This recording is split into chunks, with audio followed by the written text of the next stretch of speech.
크리스천 헤럴드 애청자 여러분 안녕하십니까? 영혼의 쉼터 이 시간 진행의 정영철 인사드립니다.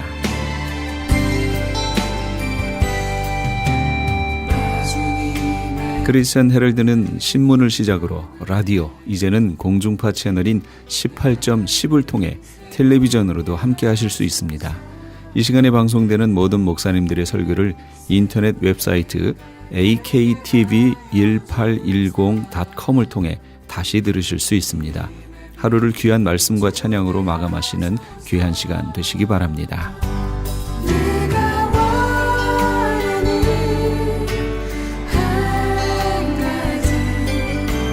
이 시간에는 먼저 감사한인교회 김영길 목사님께서 사도행전 27장 20절에서 26절까지의 말씀을 본문으로 풍랑을 대하는 태도란 제목의 하나님의 말씀 전해주시겠습니다.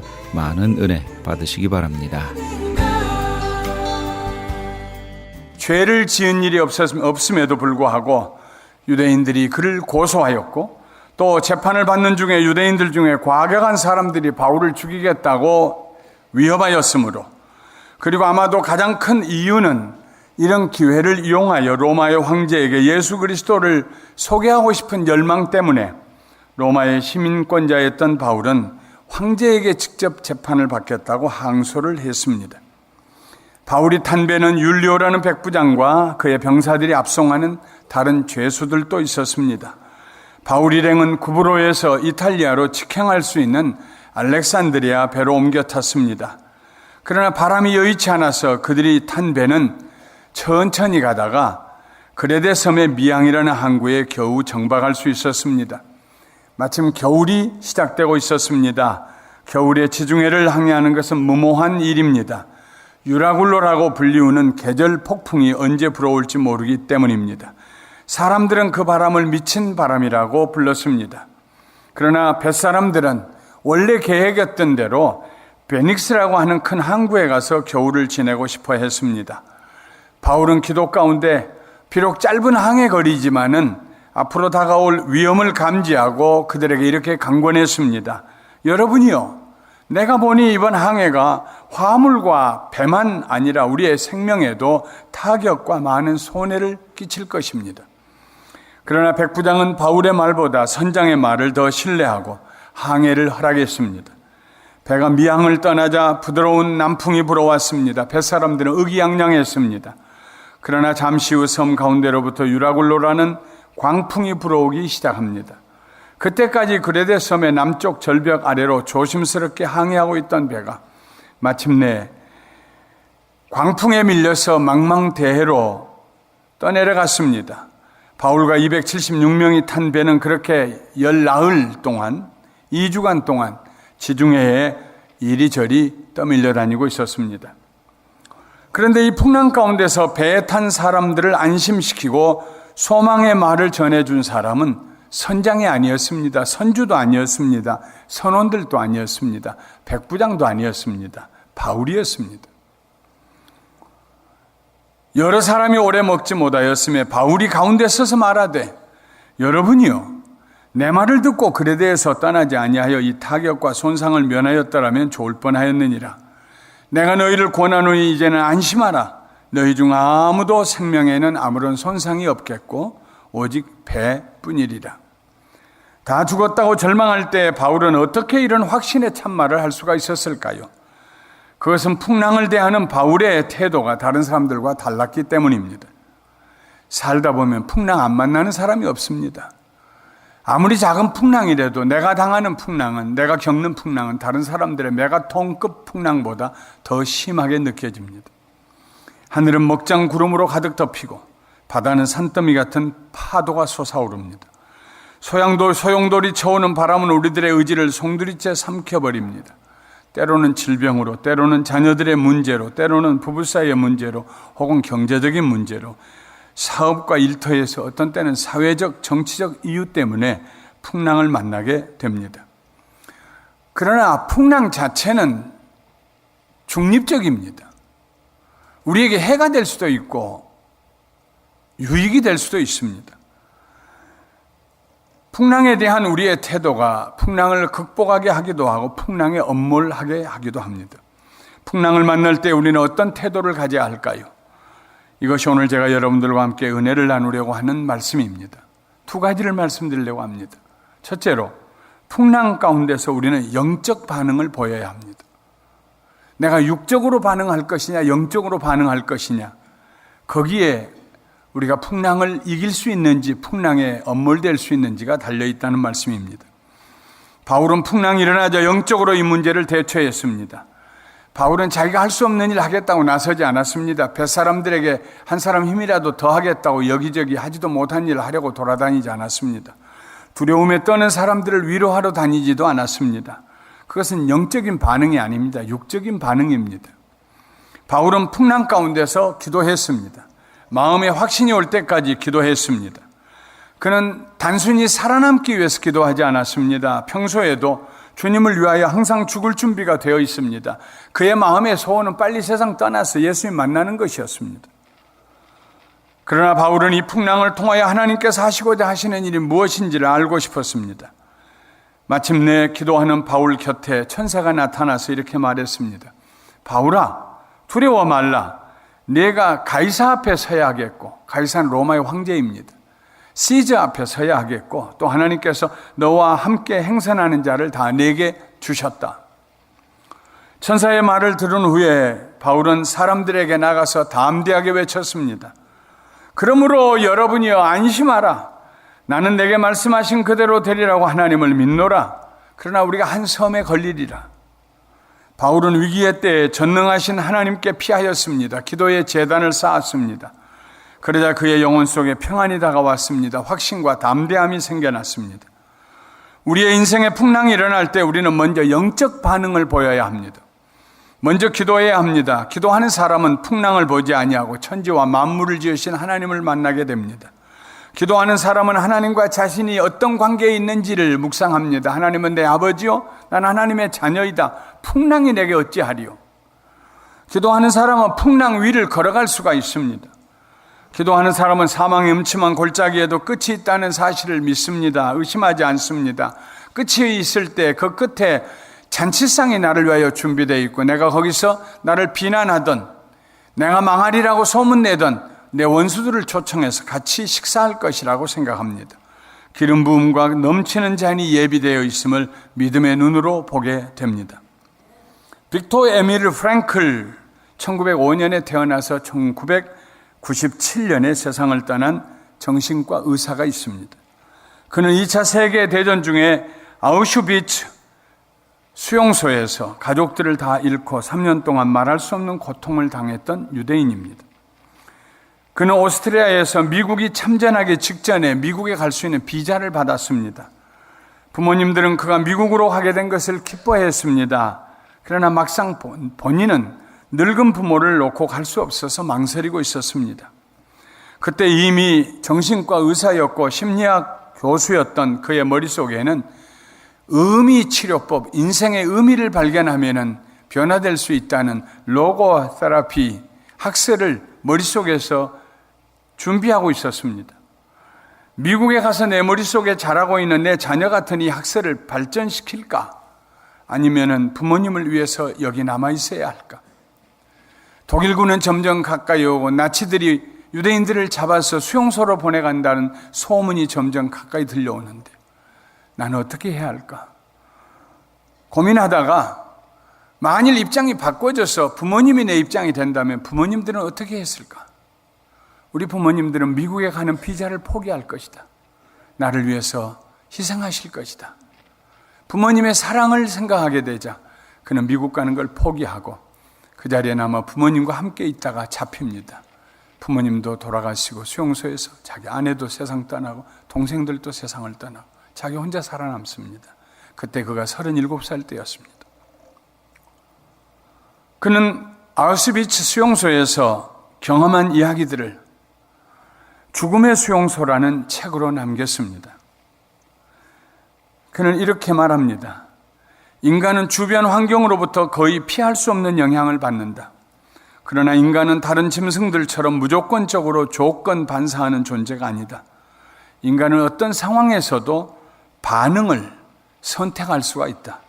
예를 들어 수용소 내에 극히 소수이기는 하지만 모두들 더 못 먹어서 한이 맺혀 있을 때에 수용소 감방을 다니면서 다른 사람들을 위로하고 자기의 마지막 남은 빵 조각을 다른 사람에게 나누어주는 사람들도 있다. 더 못 먹어서 먹을 게 없다고 생각하면 더 허기지잖아요. 다들 아우성인데요. 그런데 그 배고픔에 대한 풍랑을 다른 반응으로 선택을 달리해서 다른 사람에게 내 것을 나눠주는 사람도 있다 하는 말입니다. 인간은 어떤 고난의 때에도 자기의 반응을 선택할 수 있습니다.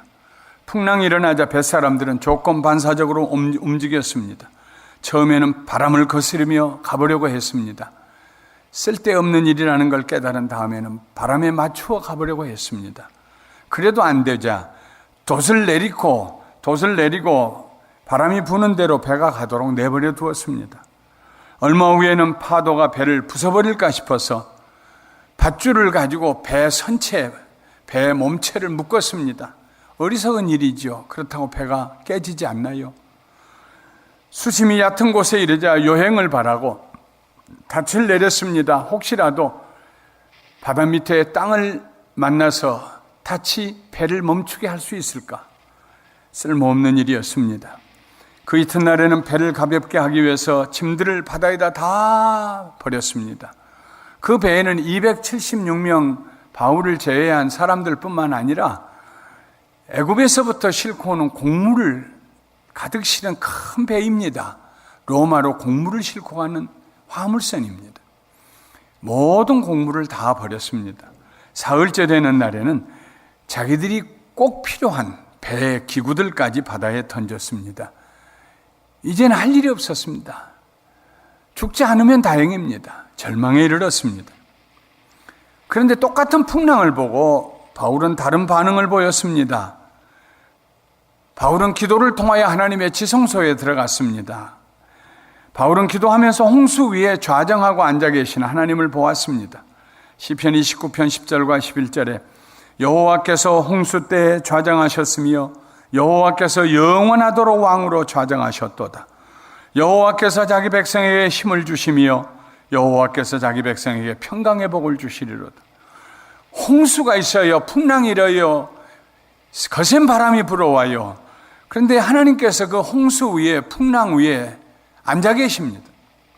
자기 백성에게 힘을 주십니다. 오히려 그 풍랑 가운데서 자기 백성들에게 평안과 건강의 축복을 주십니다. 기도하는 사람들만 그 장면을 볼 수가 있습니다.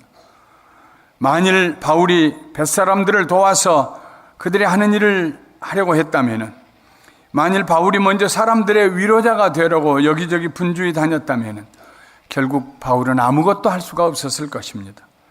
무엇보다도 그 자신의 가슴 속에 이 풍랑을 헤치고 살아남을 수 있다는 확신과 믿음이 없기 때문입니다. 자기도 살 수 있다는 확신이 없는데 누구에게 살 수 있다고 위로의 말을 할 수가 있겠습니까? 그러나 바울은 풍랑 가운데서도 기도를 통하여 하나님을 향한 영적인 반응을 보였습니다. 하나님, 만물을 창조하신 하나님, 풍랑도 잠잠케 하실 수 있는 하나님, 우리가 공경에 처했습니다. 저야 세상 떠나 하나님 나라 가면은 말할 수 없이 좋지만, 그러나 예수님 모르는 276명이 이 배 안에 있습니다. 하나님, 저들을 긍휼히 여겨 주시옵소서. 내게 복음 전할 수 있는 기회를 주시옵소서. 하나님만이 참신인 것을 알게 해 주시옵소서. 하나님 앞에 간절히 기도할 때 그의 마음속에 우리는 살 수 있다는 믿음이 들어왔습니다. 바울의 확신에 찬 믿음이 그 영향력을 나타내기 시작했습니다. 먼저 백부장이 바울에게서 영향을 받았습니다. 그 배 안에, 큰 배 안에 작은 거룻배들, 조그만 배들이 부두하고 큰 배 사이를 왔다 하는 조그만 배들이 있는데 그걸 거룻배라고 합니다. 그 거룻배의 줄을, 거기에 선원들이 그걸 타고 몰래 도망가려고 그 거룻배를 배에서 바다에 내리는 것을 보고 바울이 백부장에게 말합니다. 선원들이 저 배를 타고 도망가면 우리들에게 희망이 없다. 그러자 백부장이 가서 그 거룻배의 줄을 칼로 쳐서 끊어버립니다. 죄수들이 헤엄쳐서 도망가면 자기들의 목숨을 대신 내놔야 하기 때문에 로마 군병들이 백부장에게 와서 먼저 죄수들 전부 죽이십시다 할 때 백부장이 거절합니다. 오직 한 사람 바울을 살리기 위해서. 바울의 믿음이 276명 전부에게 확대되어 갔습니다. 풍랑이 아직도 있습니다. 아직도 고통스럽습니다. 이리저리 대굴대굴 굴러다닙니다. 그때 바울이 말합니다. 너희가 기다리고 기다리며 먹지 못하고 줄인 지가 오늘까지 열나흘인즉 14일째인즉 음식 먹기를 권하노니 이것이 너희의 구원을 위하는 것이요 너희 중에 머리카락 하나도 잃을 자가 없으리라. 이제 먹어라. 먹고 힘내라. 우리가 살 것이다. 하나님 우리를 구원해 주실 것이다. 너희들 여러분의 머리카락 중에 하나도 잃어버리지 아니할 것이다.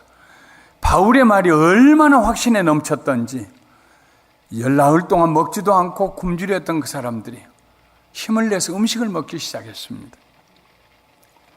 사람은 짐승과 다릅니다. 하나님의 형상과 모양대로 지음을 받았습니다. 우리들의 삶에 일어나는 크고 작은 풍랑을 피할 수는 없겠지만 그러나 이 풍랑에 우리가 어떤 반응을 보일 것인가는 우리들의 선택에 달려 있습니다.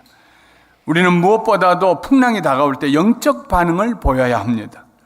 기도의 골방에 들어가 하나님 앞에 나가 기도해야 합니다. 생사화복의 모든 것들이 하나님의 손에 달려있기 때문에 하나님을 의지하는 자는 절대로 부끄러움을 당하지 않을 줄 믿습니다. 고린도전서 10장 13절에 사람이 감당할 시험 밖에는 너희가 당한 것이 없나니 오직 하나님은 미쁘사 너희가 감당하지 못할 시험당함을 허락하지 아니하시고 시험당할 즈음에 또한 피할 길을 내사 너희로 능히 감당하게 하시느니라. 능히 감당하게 하시느니라. 이러므로 우리는 풍랑이 다가올 때에 내가 영적인 반응을 보일 것이냐 육적인 반응을 보일 것이냐. 육적인 반응을 보인 사람은 조급합니다. 선택을 잘못해가지고 일을 더 망가뜨립니다. 영적인 반응을 보인 사람은 다른 사람이 볼 때는 답답해 보이지만은 제일 먼저 기도하러 들어갑니다. 하나님의 도우심을 구합니다. 둘째로 풍랑을 만났을 때에는 우리들의 삶의 의미를 재발견해야 합니다. 풍랑이 무의미하게 우리에게 무익하게 우리를 고통스럽게 하다 지나가지 아니하도록 그 풍랑이 무엇인가 우리에게 선물을 주고 갈 수 있도록 우리는 풍랑 가운데서 우리 삶의 의미를 다시 발견해야 합니다. 시편 119편 71절에 고난당한 것이 내게 유익이라 이로 말미암아 내가 주의 율례들을 배우게 되었다 했습니다. 고난이 내게 유익이다. 이로 말미암아 내가 하나님의 말씀을 깨닫게 되었다는 것입니다. 이제까지 세상에 묻혀 살던 사람이 귀에 때가 벗겨지고 하나님의 음성을 들을 수 있게 되었다는 말입니다. 바다에 풍랑이 다가왔을 때에 뻘이 뒤집어져서 흙탕물이 나오고 그런데 그 풍랑이 필요하다고 합니다. 그래야 바다에 잠겨있던 모든 불순 찌꺼기들이 위로 올라와서 다시 세탁하는 그런 효과가 나타나서 청정바다가 된다는 것입니다. 풍랑이 우리에게 해만 끼치는 것은 아닙니다. 유익을 주기도 합니다. 고난의 때에 그 고난의 의미를 발견한 사람은 넉넉히 고난을 극복할 수가 있습니다. 바울에게 있어서 이번 풍랑의 의미는 하나님께서 그 배에 있는 276명을 다 그에게 주셨다는 사실입니다. 하나님께서 선장, 선주, 화물주, 선원, 죄수, 군인, 백부장 모두를 바울에게 주셨습니다. 바울은 그 풍랑을 통하여서 하나님의 살아계심과 예수 그리스도의 구원하시는 능력을 그들에게 전했습니다. 바울의 말을 모든 사람이 다 경청했을 것입니다. 아무도 믿을 수 없는데 바울이 우리는 산다 하고 살았기 때문입니다. 고난에서 의미를 찾지 못하면 그 고난이 우리를 파괴합니다. 그러나 고난을 통하여 우리의 삶의 의미를 발견하면 고난은 우리에게 축복을 가져다주는 수레가 됩니다. 프랭크 빅토르 박사에게 사랑하는 아내를 잃어버린 의사 한 사람이 찾아왔어요. 나이가 지긋이든 노의사입니다. 평생을 아내를 사랑하고 살았는데 아내가 먼저 세상을 떠나서 그 슬픔을 가눌 수가 없었어요. 삶의 의욕이 사라지고 절망 가운데 프랭크 박사 찾아와가지고 말합니다. 나는 어떻게 하면 좋으냐고. 그러자 프랭크 박사가 말했습니다. 입장을 한번 바꿔놓으십시다. 만일 당신이 먼저 죽고 당신의 아내가 지금 살아남아서 지금 당신이 겪고 있는 그 외로움의 고통을 겪는다면 어떻게 하시겠습니까? 당신이 먼저 죽고 아내가 남는 것이 낫겠습니까? 아니면 아내가 먼저 떠나고 당신이 남아서 그 고통을, 아내가 당할 고통을 당신이 당하는 편이 낫겠습니까? 그러자 이 노 의사가 눈물을 닦고 얼굴에 근심을 버리고 화평한 얼굴을 가지고 무슨 말씀인지 알겠습니다. 내가 왜 남아서 고통받느냐? 사랑하는 아내가 먼저 가고, 아내가 내가 당하는 고통을 당하는 것보다는 내가 당하는 것이 더 좋다. 의미를 발견하고 나니까 그 고통과 고난과 풍랑이 별거 아닌 것처럼 느껴졌다는 말입니다. 바울은 그가 로마의 황제 앞에 서게 될 것을 믿었습니다. 그것이 바울에게 있어서 풍랑으로부터 살아남아야 할 의미였습니다. 바울은 로마 황제 앞에 서서 당당하게 당신보다 더 위대하신 왕, 만왕의 왕 되신 우리의 모든 인류의 구원자 되시는 예수 그리스도가 계십니다 하고 선포해야 했습니다. 바울은 하나님께서 그를 반드시 풍랑에서 구원하시고 그 사명을 다하게 해 주실 것을 믿었습니다. 사명이 고난을 이기게 합니다. 목적이 역경을 극복할 힘을 줍니다. 인생의 목적과 사명이 없는 사람은 작은 어려움이 와도 도망갈 길 먼저 찾습니다. 죽음을 생각합니다. 그러나 삶의 목적이 분명한 사람은 아무리 어려운 일이 닥쳐와도 절대로 자포자기하지 않습니다. 조급하지 않습니다. 오히려 그 풍랑이 그의 사명감을 더욱 불타오르게 합니다. 역경이 우리 삶의 목적을 더욱 뚜렷하게 만들어줍니다. 시련이 우리로 하여금 그것을 극복해야 될 분명한 삶의 이유를 알게 해줍니다. 바울은 그가 살아나야 할 이유가 있었습니다. 모든 고난에는 의미가 있습니다. 그것을 찾는 적극적인 태도를 가질 때 우리는 풍랑을 이겨나갈 수가 있습니다. 기도하는 바울에게 하나님께서 말씀하셨습니다. 바울아, 두려워하지 말라. 네가 가이사 앞에 서야 하겠고 또 하나님께서 너와 함께 항해하는 자를 다 너에게 주셨다. 하나님께서 바울의 기도를 응답하셨습니다. 그 말씀을 받는 순간 바울은 풍랑이 주는 두려움에서 자유할 수가 있었습니다. 빅토 프랭크 박사가 수용소에 3년 동안 머물 때입니다. 추운 겨울 새벽에 중노동하러 가면서 있었던 일을 이렇게 그는 기록하고 있습니다. 찢어진 신발 때문에 발이 아파서 거의 울다시피 수 킬로미터를 추운 새벽에 나는 나의 불쌍한 삶의 고통스러운 문제들을 생각하면서 걷고 있었다. 오늘 저녁에는 무엇을 먹게 될까?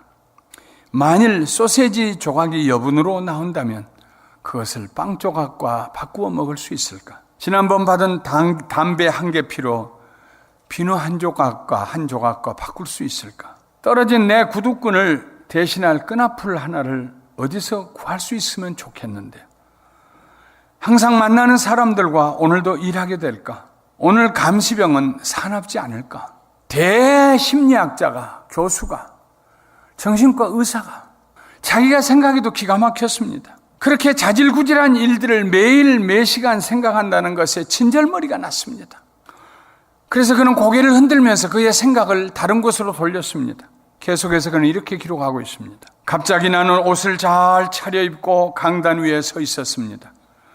내 앞에는 내 말을 듣기 위해서 주의를 기울이는 수많은 회중들이 강의실 의자에 앉아있고, 나는 그들에게 수용소에서 경험한 나의 심리학을 강의하고 있었습니다.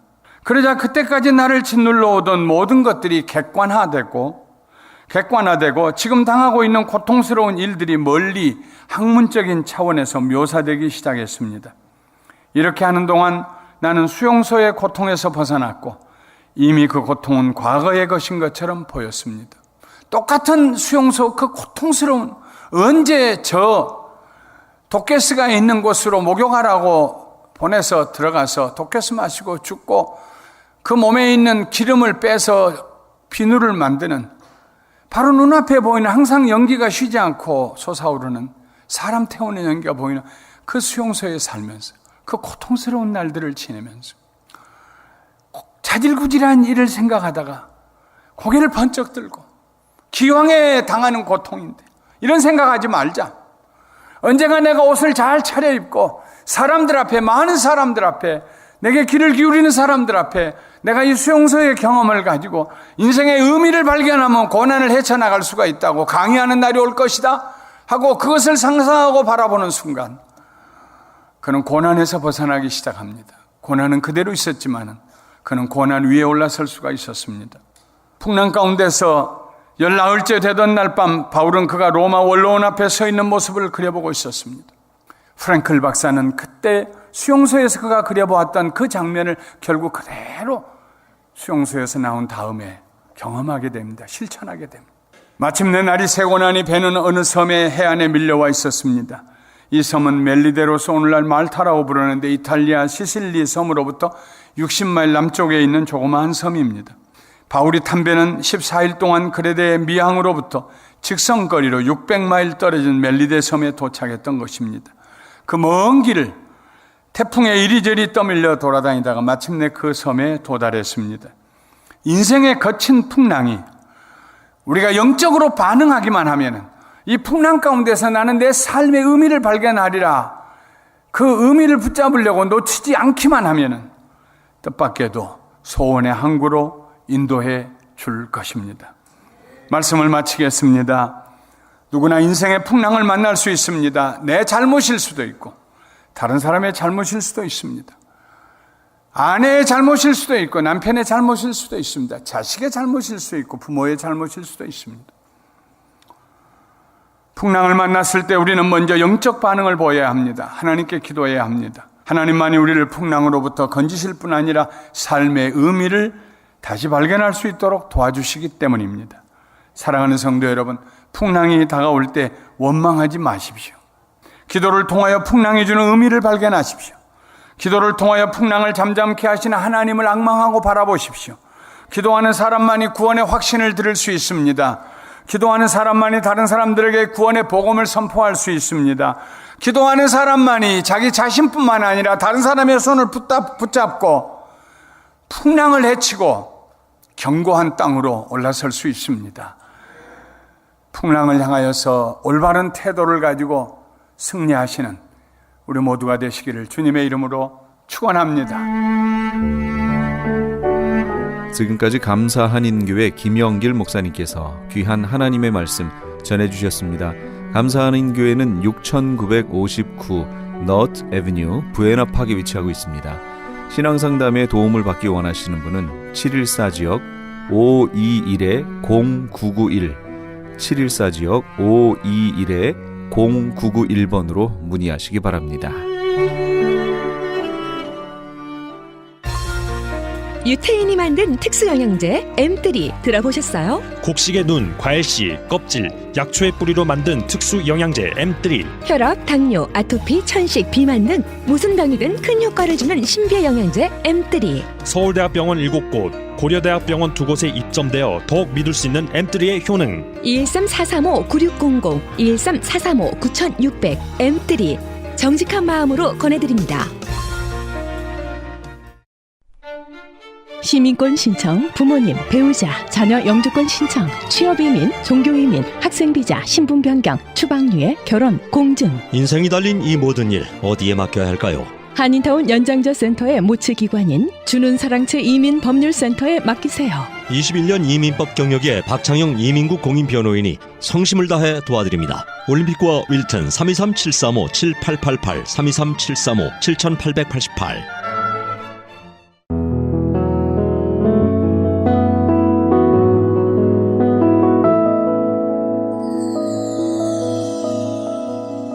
지금 여러분께서는 AM 1650과 인터넷을 통해 미 전역과 전 세계로 방송되는 크리스찬 헤럴드의 영혼의 쉼터 함께하고 계십니다.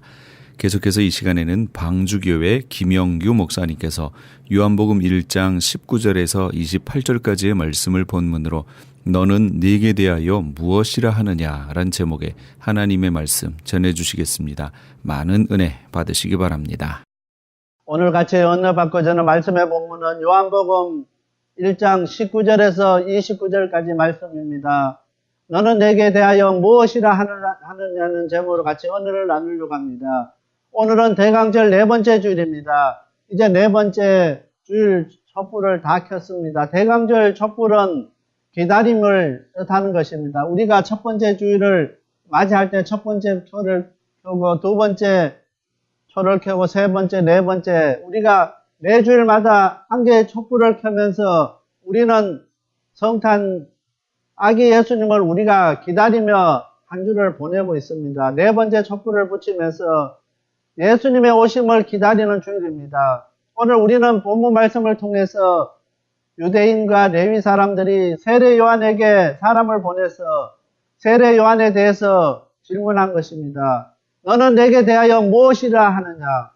정말 성탄절을 앞두고 정말 사람들이 우리를 향해서 너는 내게 대하여 무엇이라 하느냐고 물었을 때 대답할 준비를 할 수 있는 저와 우리 모든 성도님들이 다 되시길 바랍니다. 세상 사람들이 우리에게 자신의 정체성을 물었을 때 분명하게 예수 믿는 자의 고백이 있어야 된다는 것입니다. 정말 이 시대에 세상 사람들이 우리를 향하여서 너는 내게 대하여 무엇이라고 하느냐고 물었을 때 정말 나는 예수 믿는 사람이고 정말 예수님을 따라가는 예수님의 제자라는 고백이 있어야 된다는 것입니다. 자신 있게 예수님을 이야기할 수 있는 오늘 우리 모든 성도님들이 다 되시길 바랍니다. 첫 번째로 예루살렘 제사장들과 레위인들이 왜 세례 요한에게 관심을 가졌는가 하는 것입니다. 19절 말씀입니다. 유대인들이 예루살렘에서 제사장들과 레위인들을 요한에게 보내어 내가 누구냐고 물었을 때 요한의 증거가 이러하니라. 오늘 19절 말씀에 유대인들이 예루살렘에서 제사장들과 레위인들이 요한에게 사람을 보냈습니다. 제사장을 보내서 정말 당신이 누구냐고 물어보게 되는 것입니다. 왜 그렇게 제사장들과 레위 사람들이 세례 요한에게 관심을 가졌냐면은 세례 요한이 그때 당시에 광야에서 회개하라 천국이 가까웠다고 외쳤기 때문에 관심 가진 것 그것보다 그 제자들이 따르는 제자들이 많기 때문에 관심 가진 것보다는 세례 요한이 제사장의 아들이었습니다. 세례 요한은 제사장 사가랴스의 아들이었기 때문에 유대교에서는 제사장이 되는 유일한 자격은 혈통입니다. 누구든지 아론의 자손이 되어야만의 제사장이가 될 수 있습니다. 그렇기 때문에 세례 요한은 제사장의 아들이기 때문에 실제로 제사장은 되지 않았지만은 언제든지 제사장이 될 수 있는 사람입니다. 실질적으로 이 세례 요한은 제사장이라고 해도 누구 한 사람 반박할 사람이 없는 사람인 것입니다. 언제든지 자기가 원하면은 제사장이 될 수 있고 그 제사장의 직무를 감당할 수 있는 그 제사장의 혈통의 사람이었습니다. 그런데 오늘 레위 사람들과 제사장들이 볼 때는 세례 요한이 이해가 가지 않았습니다. 제사장으로서 종교적인 그 역할과 그 모든 위치를 감당할 수 있는 그 자리에 있는 사람이 왜 저렇게 비정상적인 처신을 하는가 이해가 되지 않았습니다. 제사장이 되면은 모든 권력과 모든 것을 누릴 수 있는데 왜 광야에서 약대 옷을 입고 그렇게 회개를 외치고 그렇게 하는가 하는 것입니다. 그때 당시에 제사장들이나 레위 사람들은 이 세례 요한이 도대체 이해가 가지 않는 사람이었습니다. 그래서 그 레위 사람들과 제사장이 이제 사람을 보내서 세례 요한에게 물어봤습니다. 정말 왜 당신이 그렇게 하는지 그 이유를 설명하라고 이야기하는 것입니다. 그렇게 해서 이제 제사장들이 찾아와서 이렇게 묻게 되는 것입니다. 오늘 세상 사람들은 오늘 우리를 향해서 물어봅니다. 왜 이렇게 예수 믿는데 그냥 적당하게 신앙생활하고 우리가 그냥 적당하게 예수 믿으면 되지 왜 그렇게 걱정스럽게 예수 믿고 그렇게 힘들고 어려운 그 길을 가느냐는 것입니다. 오늘 이 땅에 많은 교회가 있지만은 성탄절을 앞두고 성가대가 십자가에 대한 찬양을 드리는 교회는 우리 방주교회밖에 없을 것입니다. 왜냐하면은 이때 되면은 다 캐롤송을 하고 그 다음에 성탄 찬송을 하지만은 오늘 우리 성가대는 십자가를 찬송했습니다. 왜냐하면은 오늘 예수님께서 이 땅에 오신 것은 십자가를 지시기 위해서 이 땅에 오신 것입니다. 예수님께서 영광 받으시는 길은 십자가를 지시는 것이 영광 받는 길인 것입니다. 오늘 우리 그리스도인들이 영광 받는 길은 세상 사람들이 알아주지 아니하고 정말 우리 하나님께서 원하시는 그 길을 갈 때 오늘 우리가 영광 받는 길에 가는 길입니다. 세상 사람들이 그냥 생각할 때 그냥 적당하게 우리가 예수 믿고 적당하게 신앙생활하고 그렇게 가는 것이 오늘 우리가 영광 받는 길이 아니라 십자가의 그 길을 가는 것이 오늘 그 길이 오늘 우리에게는 영광 받는 길인 것입니다. 오늘 세례 요한이 그랬습니다. 자기에게 주어졌던 그 모든 특권들을 다 내려놨습니다. 제사장이 얼마든지 자기가 원하면은 제사장의 혈통의 사람이고 제사장의 아들이기 때문에 언제든지 제사장이 될 수 있는 것이었는데 그것을 다 던져버렸습니다. 그리고 그 사람들이 볼 때는 비정상적이고 이해가 가지 않는 그 길을 가고 있는 세례 요한에게 질문하는 것입니다. 오늘 세상 사람들이 오늘 우리를 향해서 왜 그렇게 힘들고 어렵게 그 길을 가느냐고 물었을 때 예수님께서 원하시고 예수님께서 기뻐하시는 길이기 때문에 우리가 그 길을 간다고 자신 있게 이야기할 수 있는 저와 우리 모든 성도님들이 다 되시길 바랍니다. 두 번째로 제사장들이 너는 내게 대하여 무엇이라 하느냐 질문합니다. 22절 말씀입니다. 또 말하되 누구냐 우리를 보낸 이들에게 대답하게 하라. 너는 내게 대하여 무엇이라 하느냐. 제사장들이 와서 질문하기를 그 질문에 세례 요한은 그랬습니다. 나는 그리스도도 아니고 엘리야도 아니고 선지자도 아니라는 것입니다. 그렇게 대답할 때 이 제사장들이 와서 너무나 답답하니까 그리스도도 아니고 엘리야도 아니고 선지자도 아닌데 그렇게 하니까 너무 답답하니까 안타까워서 오늘 22절에 질문합니다. 너는 내게 대하여 무엇이라 하느냐고 물어봅니다. 도대체 그러면은 너는 너 자신에 대해서 무엇이라고 생각하느냐고 질문하게 되는 것입니다. 질문하는 사람들이 얼마나 답답하고 얼마나 안타까우면은 그렇게 질문하겠습니까?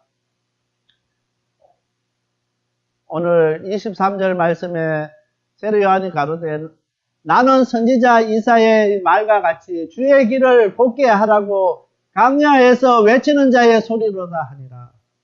그 모든 거 다 던져버리고 예수님을 위해서 강야에서 외치는 자의 그 소리로 그냥 만족했던 세례 요한입니다. 오늘 우리가 이 성탄절을 앞두고 대강절 네 번째 주일에 정말 우리 자신들을 바라보면서 오늘 우리 자신들이 나에게 정말 대해서 내가 무엇이라고 생각하는가 우리 자신들이 한번 질문해 볼 수 있게 되길 바랍니다. 내가 신앙생활하고 예수 믿기는 믿는데 다른 사람이 볼 때는 내가 신앙생활 잘하는 것 같고 예수 잘 믿는 것 같고 교회에서 헌신되는 것 같지만은 내 자신이 나를 바라볼 때 나는 어떠한 사람인가 한번 자신에게 질문할 수 있게 되길 바랍니다. 오늘 제사장들이 와서 세례 요한에게 너무나 안타까워서 질문한 것처럼 오늘 우리들도 우리 자신들에게 한번 질문해 볼 수 있게 되길 바랍니다.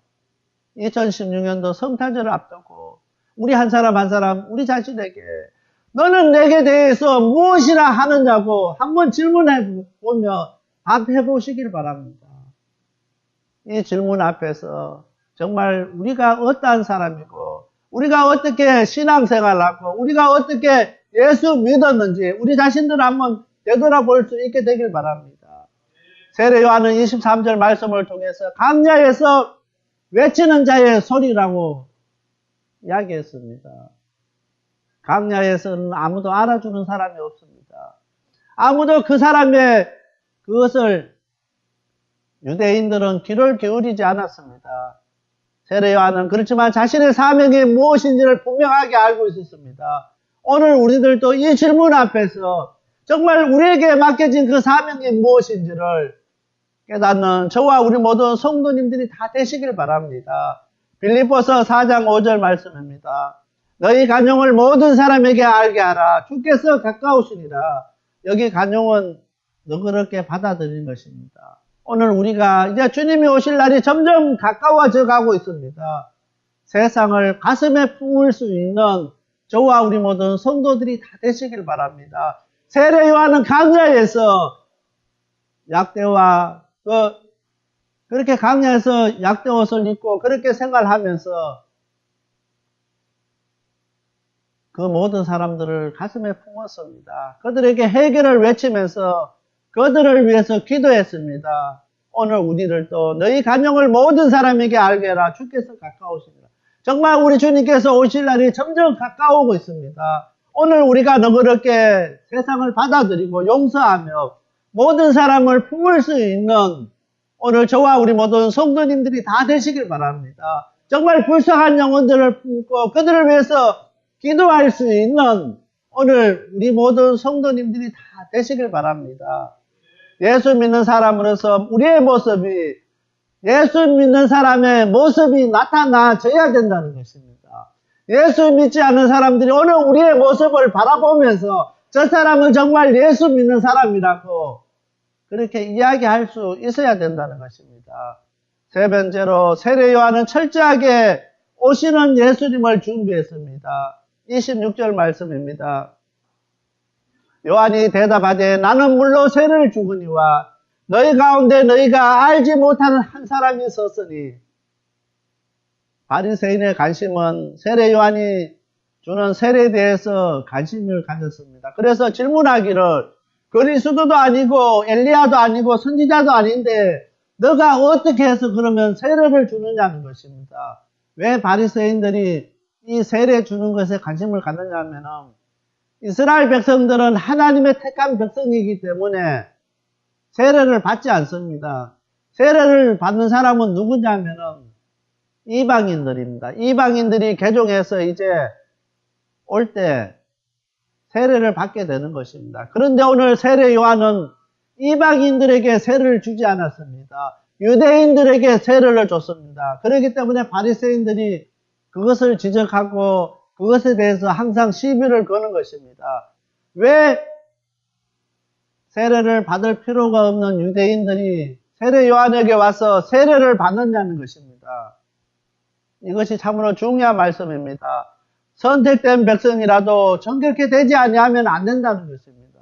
하나님의 택한 백성이라고 그것으로 만족하고 그것을 끝나버리면은 아무런 소용이 없다는 것입니다. 비록 하나님의 택한 백성이라 할지라도 오늘 우리가 정결케 되지 아니하면은 우리가 깨끗이 되지 아니하면은 안 된다는 것을 세례 요한이 우리에게 말로 하지 아니하고 행동으로 보여주고 있게 되는 것입니다. 그래서 바리새인들이 우리 유대인들은 이스라엘 백성들은 하나님의 선택된 백성이기 때문에 세례를 받을 필요가 없는데 왜 너가 나서 가지고 너가 그리스도도 아니고 엘리야도 아니고 선지자도 아니면서 왜 세례를 주느냐는 것입니다. 그것에 대해서 불만을 갖게 되는 것입니다. 그 질문에 세례 요한은 답하지 않았습니다. 그들에 대해서 반박하지 않았습니다. 너희들이 하나님 앞에 철저히 회개하지 않으면은 망하기 때문에 그렇게 했다 하지 않았습니다. 답하지 아니하고 예수님에 대해서 이야기했습니다. 선택된 백성이라도 정결케 되지 않으면 깨끗하게 되지 않으면은 안 된다는 것을 세례 요한이 보여주기 위해서 이스라엘 백성들에게 세례를 베풀었습니다. 오늘 우리가 대강절 네 번째 주일을 맞이하면서 우리 자신들을 되돌아보면서 정말 예수 그리스도의 십자가의 보혈로 깨끗해질 수 있는 저와 우리 모든 성도님들이 다 되시길 바랍니다. 세상 사람들처럼 성탄절이라고 연말이라고 들뜨고 그렇게 아무렇게 이 시간들을 보내는 것이 아니라 우리 자신들을 되돌아보면서 우리 자신을 정결케 하는 그런 시간들이 다 되시길 바랍니다. 세상에 휩쓸리지 마시길 바랍니다. 적어도 우리가 예수님의 십자가를 생각하고 그 십자가의 보혈로 깨끗하게 되지는 저와 우리 모든 성도들이 다 되어야 되겠습니다. 세례 요한에게 몰려오는 그 사람들에게 세례를 주면서 정결케 되고 깨끗하게 되는 것을 이야기한 것을 우리가 기억해야 되겠습니다. 너희 가운데 알지 못하는 한 사람이 오시니 나는 그분의 신들매 풀기도 감당치 못하겠노라. 신들매 푸는 것은 노예 중에서 가장 하천한, 비천한 노예가 하는 것입니다. 노예에도 직급이 있습니다. 그 음식을 담당하는 사람이 있고, 손님을 맞이하는 사람이 있고, 이렇게 청소하는 사람들이 있고, 이 마지막에 이 손님이 오면은 신들매를 푸는 사람, 노예 중에서 가장 알아주지 않고 비천한 노예가 이 신들매를 감당하는 사람인 것입니다. 그런데 세례 요한이 고백하기를 나는 오실 그분의 노예가 되기도 부족하다는 것입니다. 신들매 풀기도 감당도 하지 못한다고 고백하는 것은 내가 정말 다시 오실 그 예수님의 노예가 되는 것조차도 자격이 없다고 고백합니다. 얼마나 겸손합니까? 얼마나 그 자신이 예수님을 위해서 자기 자신의 모든 것을 포기한 봉복이가 이 세례 요한인 것입니다. 오늘 우리가 생각할 때 예수님의 종이라고 우리가 얼마나 목을 세우고 얼마나 자랑합니까? 교회에서 맡겨준 그 직분인 얼마나 자랑합니까? 우리 교회는 해마다 이제 이때가 되면 우리가 운영위원회 선출하는데 서로가 안 하려고 합니다. 다른 교회 가면은 운영위원회 하려고 얼마나 로비하고 선거운동하고 대단합니다.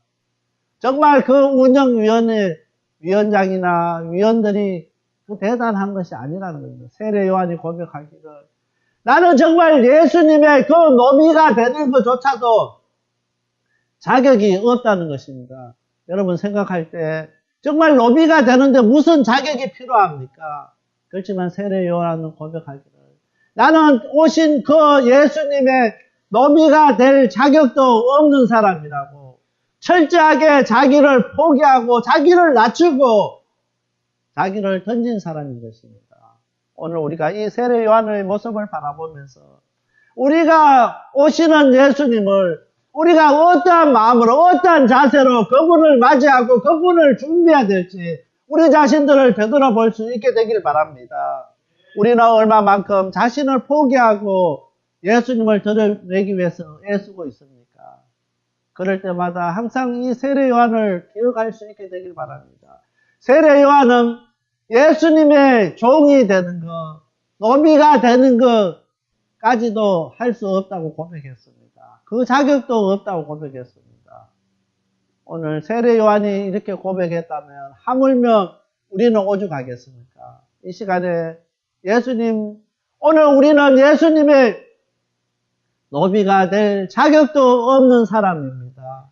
정말 부족한 사람인 것입니다.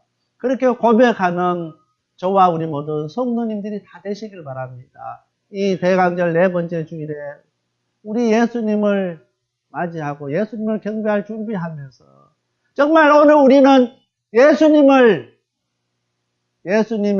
그 노비가 될 자격도 없는 사람인 것을 고백하며 성탄에 예수님을 만나는 저와 우리 모든 성도님들이 다 되시길 바랍니다. 세상 사람들이 우리를 향해서 너는 내게 대하여 무엇이냐고 하는 그 질문에 정말 오늘 우리는 없고 우리 예수님만이 안에 거하신다고 고백하는 저와 우리 모든 성도님들이 다 되시길 바랍니다. 다 같이 기도드리겠습니다.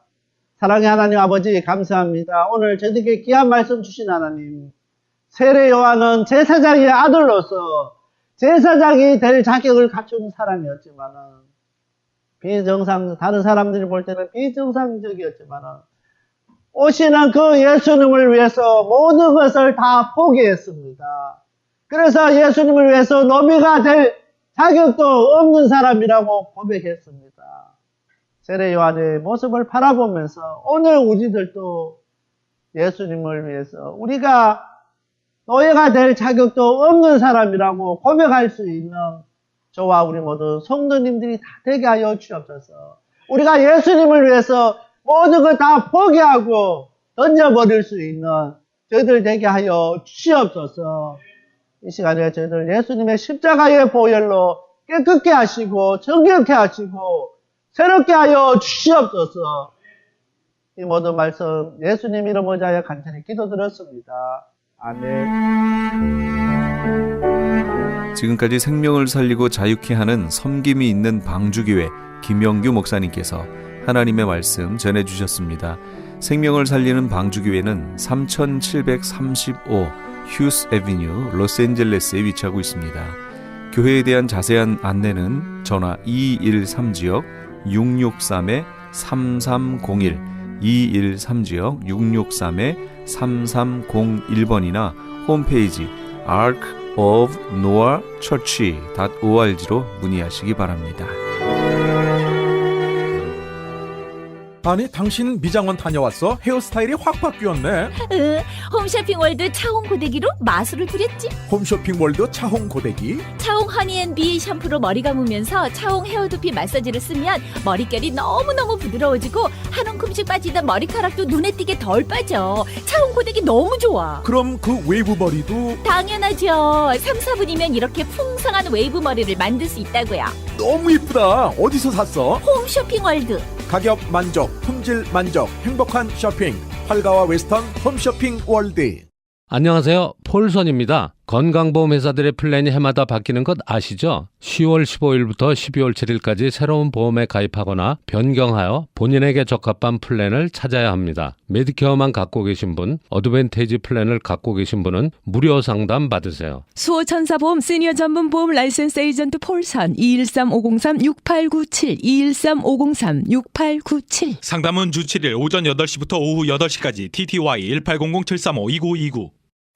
자연이 좋다, 생약이 좋다. 자연한방 생약연구소. 웃고 왔던 공진단이 울고 간다는 자연한방 생약연구소의 황제보양단 런칭 대잔치. 퀴즈 나갑니다. 다음 중 황제보양단에 들어가지 않는 것은 1번 산삼 홍삼청, 2번 녹용, 3번 발효 사향, 4번 배추. 정답을 아시는 분은 지금 전화하세요. 12월 한 달 내내 매일 선착순 5분께 황제보양단 1환을 선물로 드립니다. 지금 전화하세요. 올림픽과 놀턴 자연한방 생약연구소 323-931-8949.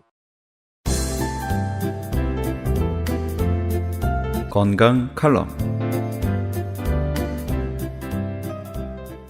안녕하세요. 건강 칼럼 42번째 시간입니다. 1975년 빌 게이츠와 함께 마이크로소프트사를 창립하여 135억 달러, 그러니까 약 16조 원의 많은 재산을 가지고 있는 앨렌이라는 사람이 지금 현재 림프종이라는 암에 걸려서 투병 중이라고 합니다. 나이가 57세입니다. 림프종이란 백혈병 같은 혈액암 중 하나인데, 혈액병은 골수에서 시작하는 혈액질환인 반면에 림프종은 백혈구를 이루는 것 중 하나인 림프구가 악성으로 변한 종양을 말합니다. 발생 가능 부위를 살펴보면 목, 겨드랑이, 사타구니, 뱃속, 가슴속, 골수, 비장 등 신체 어디에서든지 발생이 가능합니다. 일단 종양이 발생하면 그 치료 방법으로 항암 화학요법을 시행합니다만, 전 미국 대통령 부인 제클린 케네디 오나시스가 화학요법으로 치료를 받다가 며칠 만에 죽은 것을 보아서도 화학요법은 방법이 아닌 것 같습니다. 항암제 치료는 우리 몸을 외부의 세균으로부터 지켜주는 백혈구를 파괴시키기 때문에 약이 되어야 할 치료 방법이 독이 되는 경우가 많습니다. 치료 비용도 10분간의 주사비가 약 2만 불인데 낳기만 한다면 비싼 비용을 지불해 볼만도 합니다만 그렇지 못한 경우가 대부분입니다. 화학적인 방법보다는 차가 버섯 치료 방법이 있는데 항암 치료에는 이 방법이 더 효과적이라고 말할 수 있습니다. 모든 항암 치료의 문제점은 정상세포를 대책 없이 마구 파괴하면서 정작 암세포에게는 충격을 거의 주지 않거나 전혀 먹히지 않는다는 것입니다. 현대의학으로는 암을 고치기 어렵고 암은 환자 스스로가 현명해야 고칠 수 있는 것 같습니다. 자, 그럼 어떻게 하면 림프종 암과 각종의 암을 예방하고 치유할 수 있는지를 말씀드리겠습니다. 우리가 생명보험에 가입할 때 보험회사에서 혈액 검사를 요구합니다. 피 검사의 상태를 통하여 질병과 암에 걸렸는지를 알 수 있기 때문입니다. 약간 뒤집어서 생각해 본다면 피가 깨끗하면 질병에도 걸리지 않고 예방 또한 가능하다는 이야기가 됩니다. 그렇습니다. 혈액만 깨끗하다면 각종 질병으로부터 자유로워질 수 있습니다. 저는 여기서 무슨 병에 걸렸든지 큰 효과를 줄 수 있는 신비한 기적의 영양제 M3, 유태인 특수 영양제 M3를 소개해 드립니다. 꼭 한 번쯤은 만나보시기를 권해 드립니다. 무료 건강 상담과 기적의 영양제 M3에 관한 문의는 213-435-9600번 213-435-9600입니다. 감사합니다.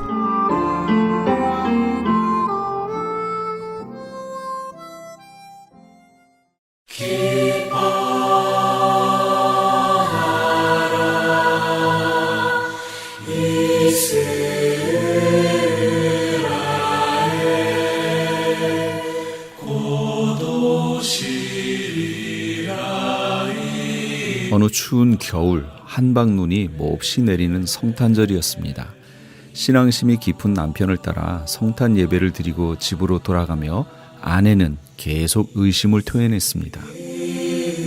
어떻게 하나님이 인간으로 오실 수 있지? 난 아무리 믿으려 해도 믿을 수가 없어요. 남편은 의심하는 아내에게 계속 설명했지만 소용이 없었습니다. 집 문 앞에 이르러 이상한 광경이 시야에 들어왔습니다. 참새들이 눈이 너무 많이 쌓여서 먹이를 얻지 못해 집 문 앞에 비실비실대고 있었습니다. 남편은 얼른 집으로 들어가 먹이를 가져와서는 새들에게 던져줬습니다. 그러나 새들은 아랑곳하지 않고 푸드득하며 날아가 버렸습니다. 남편은 실망하며 새들아, 난 너희를 해하려는 것이 아니야. 이것을 먹지 않으면 너희들은 굶어서 얼어 죽는다고. 새들이 사람의 마음을 들을 리가 없지요. 남편은 날아가는 새들의 뒷모습을 보며 이렇게 말했습니다. 이 뜻을 어떻게 너희에게 전할 수 있겠니? 내가 새가 되지 않고서는. 이 말을 듣고 있던 아내의 뇌리에 번쩍 무엇인가 스쳐갔습니다. 그래, 하나님이 인간에게 계속 사랑을 베풀었지만 인간들은 하나님의 품을 떠난 거야. 인간이 하나님의 사랑을 깨달을 수 없기 때문에 어쩔 수 없이 하나님이 인간으로 오신 거야. 그리고 그 사랑을 십자가로 표현하셨던 거야. 아내는 고개를 숙이고 조용히 집 안으로 들어갔습니다.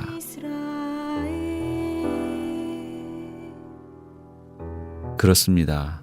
예수님은 하나님이시면서 친히 인간이 되셔서 우리를 위해 돌아가셨는데도 아직까지도 사람들은 신이 어떻게 사람이 될 수 있냐? 신이 어떻게 그렇게 무기력하게 사람들에 의해서 죽을 수 있냐? 이건 다 사람들이 만들어낸 신화다라면서 예수 그리스도를 믿지 않습니다. 그러나 믿는 자들에게는 하나님의 자녀가 되는 권세를 주시겠다고 약속하셨습니다. 예수 그리스도가 하나님이시며 나의 죄를 담당하시고 죽으신 그리고 부활하신 나의 주님이라고 믿기만 하면 말이죠. 이 밤에 예수 그리스도를 만나게 되는 복을 받으시는 우리 애청자 여러분 다 되시기 바랍니다. 지금까지 크리스천 헤럴드 방송에서 보내드린 영혼의 쉼터의 정영철이었습니다. 고맙습니다.